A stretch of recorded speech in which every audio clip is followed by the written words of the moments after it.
అందరికీ దేవుని నామంలో వందనములు తెలియజేస్తున్నాను. ఈరోజు వాక్యములను జకరియా గ్రంథం నుండి చూద్దాము. 12-13 చాప్టర్స్ నుండి.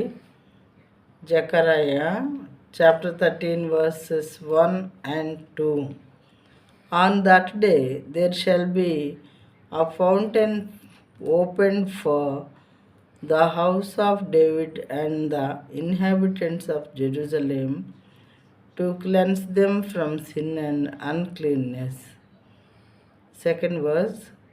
And on that day declares the Lord of hosts, I will cut off the names of the idols from the land, so that they shall be remembered no more.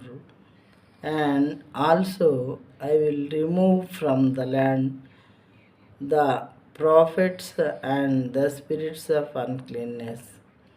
ఆ దినమున పాపమును అపవిత్రతను పరిహరించుటకై దావీదు సంతతి వారి కొరకును యెరూషలేము నివాసుల కొరకును ఓట ఒకటి తీయబడును.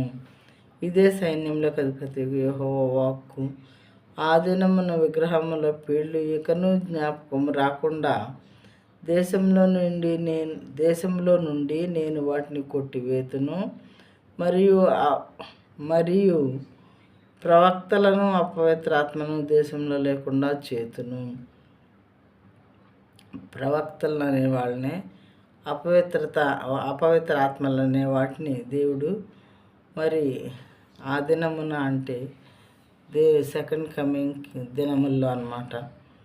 దేవుడు రెండోసారి వచ్చేటటువంటి దినములు లేకుండా చేస్తారు. ఐడల్స్ అనేవి లేకుండా చేస్తానని దేవుడు చెప్తున్నారు. ప్రియమైన వారలారా, ఆ తర్వాత ప్రాఫిట్స్ని లేకుండా చేస్తాను అంటున్నారు. ఎందుకు అని అంటే ప్రాఫిట్స్ చెప్పేటటువంటి అబద్ధములను పలుకుతూ ఉండటం వల్ల వారిని దేవుడు లేకుండా చేస్తాను అంటున్నారు. ఎవరైనా ఒకవేళ ప్రవచనాలు ప్రవచించడానికి పూనుకున్నట్లయితే వాళ్ళ తల్లిదండ్రులే నువ్వు అబద్ధాలు చెప్తూ ఉన్నావు అని చెప్పి మరి వాళ్ళ బిడ్డలైనటువంటి ప్రాఫిట్స్ తల్లిదండ్రులే వారి బిడ్డల్ని చంపేస్తారని కూడా ఈ వాక్యంలో ఉన్నది. ప్రియమైన వారలారా, 1-2 వచనాలు మనం చూసుకున్నాం ఇప్పటి వరకు. దాని ద్వారా దేవుడు మనతో మరి సెకండ్ కమింగ్కి ముందు ఏం జరుగుతుందనే విషయాలు తెలియజేస్తూ ఉన్నారు.